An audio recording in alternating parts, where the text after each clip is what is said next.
mengatakan, Bapak Presiden, tutup mulutmu. Ini adalah tuntutan rakyat bahwa kami ingin. Saya ini 2 kali wali kota di Solo, menang. Kemudian ditarik ke Jakarta, gubernur sekali, menang. Kemudian 2 kali di pemilu presiden juga menang. Jokowi adalah rencana beliau sesudah 2024. Namun apapun itu kita serahkan kepada beliau yang akan menjalani. Sesudah 2024 itu akan bagaimana itu ya kita serahkan kepada. Setuju untuk lanjutkan. Setuju untuk lanjutkan. Paten kali kalian untuk kebaikan rakyat bangsa. Kelihatannya setelah ini jatahnya Pak Prabowo.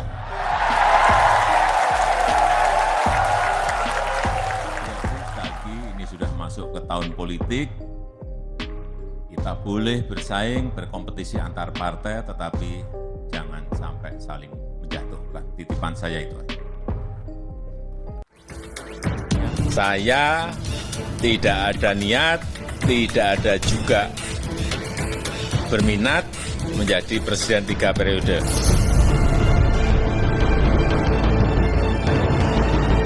Presiden Jokowi di kursi kepresidenan seakan-akan menjadi anugerah besar bagi bangsa Indonesia, khususnya Indonesia bagian timur. Bagaimana tidak, wilayah timur yang selama berpuluh-puluh tahun tak dijamah oleh presiden-presiden sebelumnya, kini mendapat kesetaraan dari Presiden Jokowi. Hal tersebut terlihat dari berbagai pembangunan yang dibangun oleh Presiden Jokowi di wilayah timur Indonesia, baik dari sirkuit Mandalika di NTB, kereta api di Sulawesi, jembatan terpanjang di Maluku, stadion di Papua, kampus di NTT, dan masih banyak lagi. Dengarkan suara-suara di akar rumput, suara-suara di rakyat seperti apa. Tugas Bapak Ibu semuanya mendengarkan. Meningkatkan sumber daya manusia yang merujuk pada kesejahteraan rakyat Indonesia bagian timur. Dan uniknya kesejahteraan yang diberikan oleh Presiden Jokowi bukan hanya dalam bentuk materi dan ilmu pengetahuan, tapi juga dalam bentuk kesehatan. Sehingga tak heran 3 rumah sakit besar pun kini menghasiati Indonesia bagian timur yang letaknya di NTT, Maluku, dan Papua. Jadi pesan beta untuk saudara yang nonton video ini, kalau mau agar Pak Jokowi bisa bertarung di Pilpres selanjutnya, maka lakukan seperti apa yang masyarakat NTT lakukan, yaitu datangi kantor gubernur masing-masing, datangi kantor DPRD masing-masing, dan sampaikan aspirasi ini. Kenapa harus datangi ke kantor gubernur dan DPRD?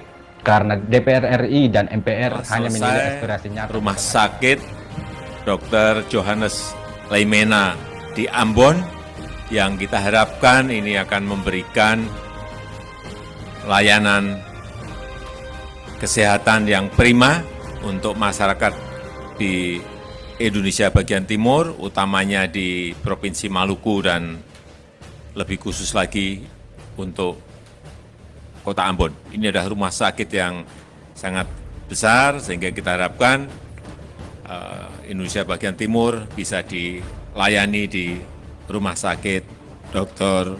Johannes Leimena ini. Bisa pidato atau calon yang lain lagi gitu, yang pinter ngomong, yang ahli tata kata. Tensi politik turun, ekonomi tetap jalan terus. Kalau nggak Jokowi, Pak, ini dari 2023, Pak, ekonomi udah berhenti, Pak. Orang mikir siapa calonnya. Habis ketahuan calonnya 2024, aman apa enggak ya? RI, relawan merah putih siap. Siapkan barisan, siapkan gerakan skala nasional. NTT sudah deklarasi, ya, sudah sejak tahun lalu malah sudah deklarasi, mendesak DPR dan MPR agar menyelenggarakan rapat paripurna untuk melaksanakan amandemen Undang-Undang 1945 Pasal 7 Ayat 1 tentang masa jabatan Presiden agar Insinyur Haji Joko Widodo tetap bisa mengikuti pemilu yang akan datang.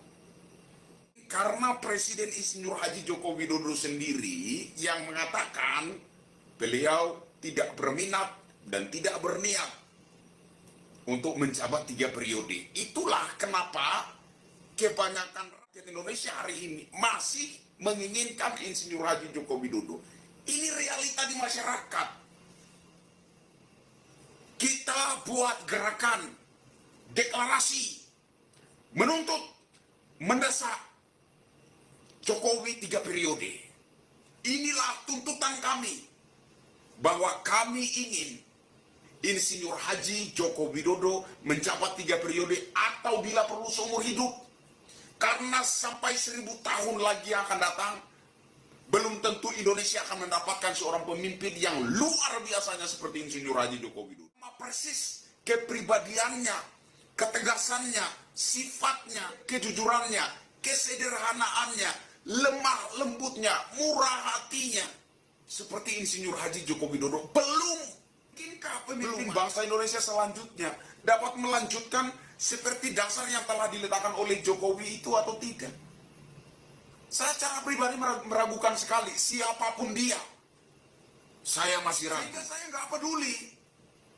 Sudah 3 kali, 4 kali Presiden Jokowi mengatakan saya tidak berniat dan tidak berminat untuk maju, untuk menjabat 3 periode. Sudah 4 kali, 5 kali atau 6 kali bahkan. Presiden Insinyur Haji Joko Widodo sendiri telah menolak, menyatakan tidak berminat dan tidak berniat. Tapi hari ini, sebagai rakyat Indonesia, saya mau katakan, Bapak Presiden, tutup mulutmu. Ini adalah tuntutan rakyat, bahwa kami ingin Insinyur Haji Joko Widodo menjabat 3 periode atau Presiden Republik Indonesia seumur hidup. Ini kerinduan kami, keinginan kami, dan kami akan perjuangkan ini, apapun aral yang akan melintang menghadang kami. Harapan kami, khususnya saya sebagai pelaku pariwisata, dengan Labuan Bajo yang baru sekarang ini memberikan peluang lapangan pekerjaan yang baru buat kami semua, buat masyarakat NTT, Manggarai Barat, Labuan Bajo. Dia punya sifat kerja dan kerja. Kalau ada pemimpin yang seperti Bapak Jokowi di NTT, NTT sangat kaya. Tapi dia memimpin satu Indonesia. Tapi dia masih memperhatikan NTT. Karena jalannya sudah mulus. Kalau tidak pernah itu. Dan semua jalan di NTT itu sudah sangat rapi. Dan ibu-ibu yang dulunya tidak pernah datang ke Kupang, mau kepingin datang ke Kupang karena jalannya sangat mulus. Kalau kita tidak memilih Bapak Jokowi, kita terlalu bodoh. Untuk seorang perempuan, wanita, kita terlalu bodoh. Karena pemimpin yang sekarang ini, wanita lebih dipentingkan, seperti stunting. Kita harus perhatikan dari itu. Bapak Jokowi itu memperhatikan kita NTT itu tidak pernah dianaktirikan. Kita harus lihat dari sisi itu. Dan saya minta untuk kaum wanita, di saat ini kita kaum wanita sangat-sangat maju, bisa bersuara. Itu yang bodoh bisa pintar. Kalau kita tidak memilih Bapak Jokowi untuk periode selanjutnya, kita sangat bodoh. Dan kalau bisa, kita memilih untuk 10 periode. Saya minta itu. Semua wanita NTT, semua dukung Bapak Jokowi 3 periode. Datang dari berbagai pelosok. Desakan ini lebih fokus kepada rakyat jelata. Mereka menuntut Jokowi untuk maju sekali lagi. Jokowi harus maju 3 periode karena melihat rekam jejak beliau dalam membangun negara kesatuan Republik Indonesia ini. Jokowi memang harus mengikuti konstitusi. Jokowi taat konstitusi, tetapi desakan rakyat makin hari kian makin menggema. Katanya perlu diperbaiki, yang mana saya juga tidak tahu. Tapi kemudian nanti akan ditawarkan pasal baru yang kemudian memberikan hak bahwa presiden itu bisa dipilih 3 kali. Kita itu sudah beberapa kali diamandemen. Artinya apa? Artinya konstitusi kita itu bukan kitab suci. Dia bisa diamandemen mengikuti perkembangan zaman, mengikuti kebutuhan rakyat. Lalu kalau rakyat butuh Jokowi 3 periode, apakah tidak boleh? Situasi hari ini begitu, situasi nanti belum tentu. Oke? Ya, termasuk Pak Jokowi, namanya manusia. Kan begitu. Hari ini mungkin teman kita Rio mau makan sore sama pacarnya. Tiba-tiba bosnya nelpon, batal. Konstitusi yang mana? Tiap hari kita dihadapkan dengan pelanggaran konstitusi seperti penutupan tempat ibadah, pembubaran jemaah yang sedang beribadah. Lalu kenapa tidak ada yang keluar-keluar bilang itu melanggar konstitusi? Tidak melakukan amandemen, saya akan mendesak DPR RI, juga anggota DPD untuk terbuka pikirannya bahwasanya masa jabatan presiden untuk seorang presiden terpilih itu bisa dipilih selama 3 periode.